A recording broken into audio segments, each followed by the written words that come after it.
하나님 말씀 봅니다. 로마서 7장 24절 25절 말씀입니다. 신약성경 248페이지입니다.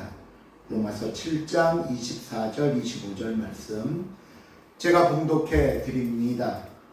오호라 나는 곤고한 사람이로다. 이 사망의 몸에서 누가 나를 건져내랴. 우리 주 예수 그리스도로 말미암아 하나님께 감사하리로다. 그런즉 내 마음이 내 자신이 마음으로는 하나님의 법을 육신으로는 죄의 법을 섬기노라. 아멘.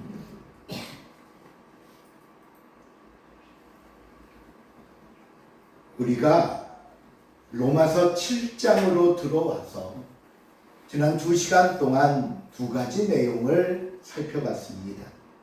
첫 번째 내용은 사망의 열매를 맺게 하는 율법에서 벗어나 예수 그리스도를 따르는 삶을 살면서 성령의 열매를 맺어야 한다는 것이었고요.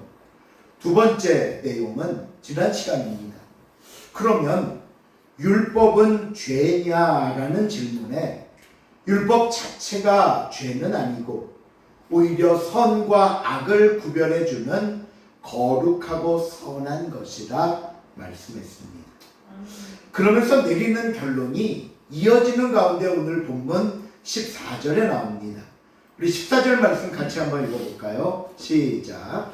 우리가 율법을 시행한 줄 알거니와 나는 육신에 속하여 죄 아래 달렸도다. 예, 이 말씀의 의미는요, 율법이 문제가 아니라 율법대로 살지 못하고 오히려 죄짓기를 좋아하는 우리 자신이 문제다라는 말씀입니다. 그런데 중요한 것은요, 여기에 바울도 예외는 아니라고 말씀하고 있습니다. 그러기에 마치 본문은 오늘 바울 자신의 양심 고백과 같은 말씀이 이어지고 있는데 바울의 모습이 어떤지 한번 보시길 바랍니다. 우리 15절에 보면 이렇게 나옵니다. 내가 원하는 것은 행하지 않고 도리어 무엇을 행함이라? 미워하는 것을 행함이라. 19절에서는요 조금 더 구체적으로 내가 원하는 바 선은 행하지 아니하고 도리어 원하지 아니하는 악을 행하고 있다라고 고백합니다. 또 오늘 보면 마지막 22절 23절에 보면 내 속사람은 하나님의 법을 즐거워하되 내 지체 속에서 다른 한 법이 내 마음의 법과 싸워 내 지체 속에 있는 죄의 법으로 나를 사로잡는 것을 보는도다. 결국 이 말씀들의 의미가 무엇이겠습니까? 내가 하나님의 말씀도 알아. 내가 하나님의 말씀이 무슨 의미인지도 알고 하나님 말씀 안에서 어떻게 살아야 한다 다 알아. 그런데 실제로 나는 그렇게 살고 있다 없다? 없다. 아니다. 나는 오히려 그렇게 살고 있지 못하다는 겁니다. 아니 그렇게 살지 못하기만 해도 좀 나은데 오히려 나는 죄악 가운데 머물길 좋아해서 결국 내 삶은 죄악에 사로잡혀 가고 있다는 것이 오늘 바울의 고백입니다. 여러분, 우리 중 누가 바울에게 이런 고민과 갈등이 있으리라 생각했겠습니까? 그 훌륭한 바울이, 그 하나님을 향한 열심과 넘치는 학식을 가진 바울이 이런 고민과 갈등의 삶을 살고 있으리라 전혀 예상치 못한 고백을 오늘 우리는 듣게 된 것입니다. 자, 그렇다면 바울만의 고백일까요? 바울만의 고민일까요? 과연 우리 중 몇 사람이 오늘 이 바울의 고백 앞에서 난 아니야, 난 자신 있어, 난 그렇게 살지 않아 라고 이야기할 수 있겠냐는 겁니다. 중국의 유명한 철학자이며 양명학을 일으킨 왕양명이라는 사람이 살던 명나라 중기에 유난히 도둑이 들끓고 전쟁이 심했던 시기가 있었습니다. 하루는 제자가 그에게 찾아와 시대를 한탄하면서 이런 질문을 합니다. 선생님, 이 온 나라 안에 들끓는 이 도둑 문제를 어떻게 해결하면 좋겠습니까? 라고 묻자 이 왕양명은 아니, 내게는 더 큰 문제가 있어 라고 하더라는 거예요. 제자가 깜짝 놀라면서 아니, 더 큰 문제는 뭔데요? 라고 묻자 그가 이렇게 대답을 합니다. 내 마음 안에 있는 도둑을 먼저 잡아야 하는 거야. 내 마음 속에 있는 도둑. 또 한참 전쟁이 일어날 때 역시 제자가 와서 선생님, 어떻게 하면 이 전쟁에서 승리할 수 있을까요? 라고 묻자 왕양명은 아니, 나에게는 그보다 더 큰 전쟁이 있어 라고 하면서 역시 내 마음의 전쟁에서 승리하는 것이다 라고 대답을 했습니다. 오늘 본문의 사도 바울, 그리고 왕양명, 그리고 저와 여러분, 이 세상의 모든 사람이 다 같은 삶을 살고 있고 동일한 문제로 고민하고 낙심하고 있다는 것을 우리는 깨닫게 됩니다. 삶이 이렇다 보니까요, 이 문제를 해결하려는 노력과 시도가 참 많이 있었습니다. 심리학자들은요, 그래, 이런 생각을 갖는 것 괜히 쓸데없는 죄책감일 뿐이야, 우리가 죄책감에서 벗어나야 행복해지는 거야 라고 하면서 자신을 관대하게 대하는 법을 알아야 된다고 이야기했습니다. 너무 그렇게 자신을 옹호하지 마. 자신에 대해서는 좀 관대할 필요가 있어. 도덕가들은요, 선한 양심만이 이 문제를 해결할 수 있다고 하면서 우리가 어떻게 하면 그럼 양심을 회복할 수 있느냐? 우리 안에 무너진 도덕성을 깨워야 한다 대답하기도 했고요.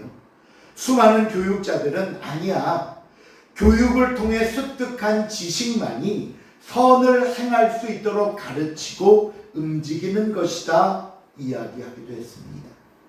하지만 결과와 현실은 어떻습니까? 과연 이 모든 것들이 문제를 해결해 주었습니까? 아니요. 세상이 말하는 그 어떤 것도 죄의 문제에서 벗어나지 못하고 우리에게 해결책이 되지 못한다는 것을 다시 한번 확인하는 것뿐이 아니었던 겁니다. 그러니 보세요. 세상에 그 무엇으로도 안 되는 자신을 바라보면서 바울이 뭐라고 고백하는가 하면요, 우리 24절 한번 읽어봅니다. 24절 말씀 시작. 오라, 나는 공고한 사람이로다. 이 사망의 몸에서 누가 나를 건져내랴. 자신을 한탄하며 말합니다. 나는 곤고한 사람이로다. 난 어쩔 수 없는 사람이구나. 제발 누가 나를 이 절망과 탄식에서 벗어나게 해주었으면 좋겠다 말하고 있는 겁니다. 이 시간 사랑하는 성도 여러분, 이것이 죄의 특성입니다. 죄가 한번 우리를 붙잡아 종으로 삼으면 절대로 놓아주려 하지 않습니다. 그래서 23절을 보시면요, 사로잡는다라는 표현을 썼어요. 죄가 우리를 사로잡아. 이 사로잡는다의 그 원래 원문의 뜻은요, 창을 들고 위협한다라는 뜻입니다. 어떤 상황인가 하면 우리가 전쟁에서 적을 포로로 삼은 후에 그를 바닥에 엎드려뜨리고는 그 위에 창으로 위협하며 너 만일 도망가면 이 창으로 곧바로 너를 찌를 거야. 그러니 지금부터 너는 내 말만 듣고 나와 같이 행동을 해야 돼. 무엇으로 위협하면서? 창으로 위협하면서. 이게 사로잡는다는 의미입니다. 자, 그렇다면 여러분, 이 죄의 문제를 해결할 방법은 없을까요? 우리가 정말 영원히 죄의 노예가 되어서 항상 마음에 죄책감을 가지고 늘 고민과 갈등으로 살아가야만 하는 걸까요? 아닙니다. 너무나 감사하게 하나님께서 이 죄의 문제를 해결할 방법을 우리에게 주셨습니다. 그 방법이 뭐냐면요, 크게 두 가지인데요. 잘 들어보세요. 첫 번째 방법은 우리의 본성을 아는 겁니다. 우리의 본성. 즉, 내가 어떤 존재인가를 정확히 알라는 겁니다. 그럼 우리의 본성은 어떤데요? 본문 15절입니다. 시작. 내가 원하는 것을 내가 알지 못하노니 곧 내가 원하는 것을 행하지 아니하고 도리어 미워하는 것을 행하리라. 나는 선을 행해야 한다는 거 알아. 그렇게 배웠고 또 남에게도 그렇게 말해주고 있어. 그런데 선을 행하기가 쉽지 않다는 것이 우리의 본성이라는 거예요. 아니, 단순히 선을 행하지 못한다는 것의 문제가 아니라 도리어 나는 무엇을 하고 있다고요? 죄를 짓고 있더라. 죄를 짓고 있더라. 그리고 더 나아가 17절에 보니까요. 이제는 그것을 행하는 자가 내가 아니요 내 속에 거하는 죄라고 말합니다. 내가 하는 게 아니라 내 속에 있는 죄가 죄를 짓는 거야. 이 말의 의미는 뭐냐면요. 아, 내가 그러는 거 아니야. 나는 아닌데 내 속사람, 내 속에 있는 죄가 그러니 내 의지와는 상관없이 그러는 거예요. 마치 무슨 책임을 회피하려는 게 아니라 무슨 얘기냐 하면 내 겉사람은 물론이고 내 속사람까지 온통 죄에 사로잡혀서 온통 죄가 나를 사로잡고는 나를 마음대로 움직이고 나를 못된 짓 하게 만든다 라는 뜻입니다. 상황이 이러니 바울이 자신에 대해서 뭐라고 얘기를 하냐면요. 우리 18절 한번 읽어볼까요? 18절 말씀 시작. 내 속 곧 내 육신에 선한 것이 거하지 아니하는 줄을 아노니 원함은 내게 있으나 선을 행하는 것은 없노라. 예, 결국 이 말씀의 의미가 뭐라고요? 나 자신의 의지와 나 자신의 힘만으로는 도저히 선을 행할 수 있다 없다? 없다. 이것이 바울이 내린 자신의 결론입니다. 그렇다면 자신의 본성을 안다는 것, 더 정확히 말씀드리면 나는 죄를 해결할 수 없는 죄인이라는 사실을 아는 것, 이게 왜 가장 중요하고 이게 죄 문제를 해결하는 첫 번째 방법인가 하면요, 우리는 가끔 착각하기 때문이에요. 착각해요. 뭐라고 착각하느냐? 나는 참 괜찮은 놈이야. 지금은 알아. 나 죄 짓는 거 알아. 그런데 지금은 내가 하나님께 반항하고 싶어 죄 짓는 거야. 알고 있어. 아유, 걱정 안 해도 돼. 그래, 알아. 나 이거 죄인 줄 아는데 상황이 어쩔 수 없어서 그냥 잠시 고의로 그럴 뿐이야. 나는 언제든지 마음만 먹으면 죄를 끊을 수 있고 마음만 먹으면 나 선한 일을 할 수 있어. 때로는요, 실제로 죄를 멈추고 선한 행동도 하기도 합니다. 그러나 이렇게 생각하는 것 자체가 죄에 속고 있는 겁니다. 우리는 결코 괜찮은 사람이 아닙니다. 선한 일을 할 수 있는데 안 하는 것 아닙니다. 물론 한순간은 선할 수 있어요. 하지만 곧바로 다시 죄로 달려가는 것이 우리의 모습이지 않습니까? 한순간은 죄에서 벗어날 수 있지만 그 순간은 뜨끔하고 우리가 죄에서 멈칫하고 물러설 수 있지만 다시 슬그머니 죄를 찾아가는 것 우리의 모습입니다. 결국 우리의 힘과 우리의 방법으로는 도저히 이길 수 없는 죄의 노예로 살고 있는 것, 이것이 저와 여러분입니다. 그러기에 나는 할 수 없고 나는 할 수 있고 언제든지 내가 원하면 죄를 끊을 수 있다는 그 생각이 죄를 지으면서 오히려 내게 여유를 줍니다. 괜찮아, 난 내일이라도 끊을 수 있어. 죄책감에서 벗어나게 하면서 결국에는 죄에 중독되게 만듭니다. 그리고 마지막 내가 죄에 완전히 사로잡히게 되는 겁니다. 분명히 기억하십시오. 나 혼자 힘으로는 죄를 이길 수 없습니다. 세상의 어떤 것도 이 죄 문제를 해결해 주지 못합니다. 그러게 여러분, 나는 절대로 죄의 문제를 혼자서 해결할 수 없다는 이 사실이 죄의 문제를 해결하는 첫 번째 방법이라는 사실을 잊지 마시길 바랍니다. 나는 해결할 수 없고 나는 그 정도 능력도 없고 그렇게 괜찮은 놈도 아니다. 자, 그러면 이렇게 자신에 대해 깨달았다면 그 다음 어떻게 해야 될까요? 그 다음 죄의 문제를 해결할 수 있는 두 번째 방법인데요. 대답은 의외로 간단합니다. 여러분 한번 생각해 보세요. 나 혼자는 안 되니까 나 말고 다른 무엇 또는 다른 누군가의 도움을 받아야겠죠. 나 혼자는 안 되니까. 그렇죠? 그런데 앞에서 분명히 이 세상에서는 그 무엇도 나를 도와 죄를 이길 수 있는 것이 없다고 했습니다. 그렇다면 내가 도움을 받긴 받아야 되는데 이 세상 것으로는 안 되니까 이 세상 것 아닌 것에 도움을 받아야겠죠. 여기까지 이해가 되시죠? 그렇죠? 나 혼자는 안 되니 도움을 받아야 되고 세상 것으로는 나를 도울 수 없으니 세상 것 아닌 무엇에 도움을 받아야 됩니다. 그럼 그게 뭘까요? 나를 도울 수 있는 분이 누굴까요? 오늘 본문 25절 앞부분에 보면 이렇게 말합니다. 우리 주 예수 그리스도로 말미암아 하나님께 감사하리로다. 보세요. 바울은 조금 전까지 아주 비참한 모습으로 죄 앞에 무릎 꿇고 있는 자신을 얘기했습니다. 나는 죄를 이길 수 없어. 나는 죄에서 헤어나올 수도 없고 나는 죄에 단단히 사로잡혀 살고 있다고 탄식했습니다.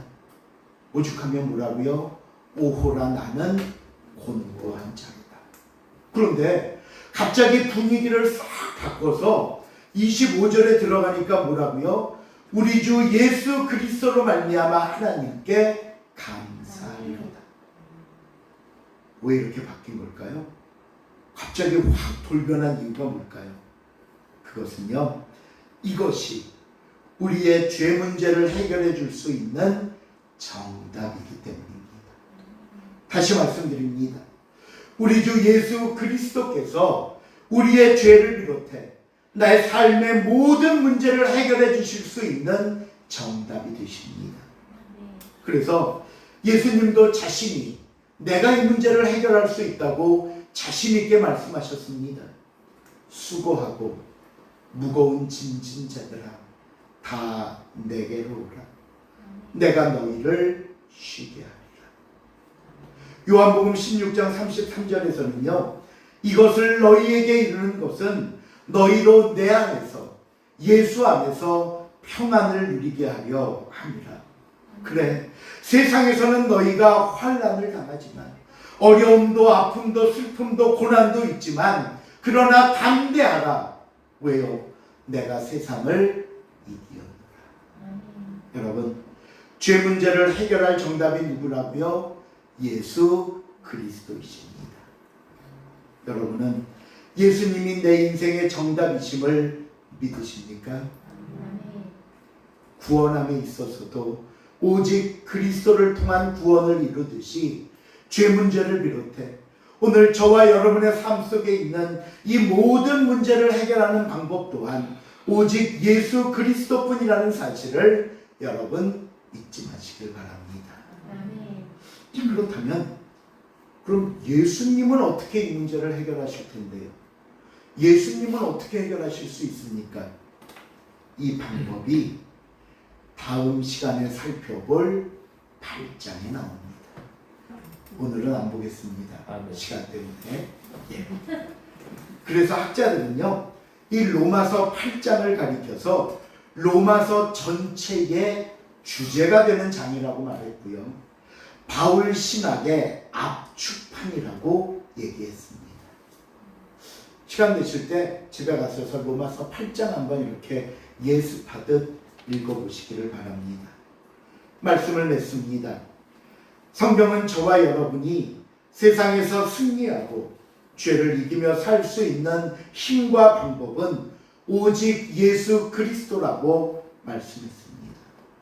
여러분, 바울을 다시 한번 생각해 보십시오. 나는 곤고한 자라고 말할 수밖에 없는 상황에서도 예수 그리스도로 말미암아 하나님께 감사한다고 말하는 겁니다. 저와 여러분에게는 예수 그리스도가 필요합니다.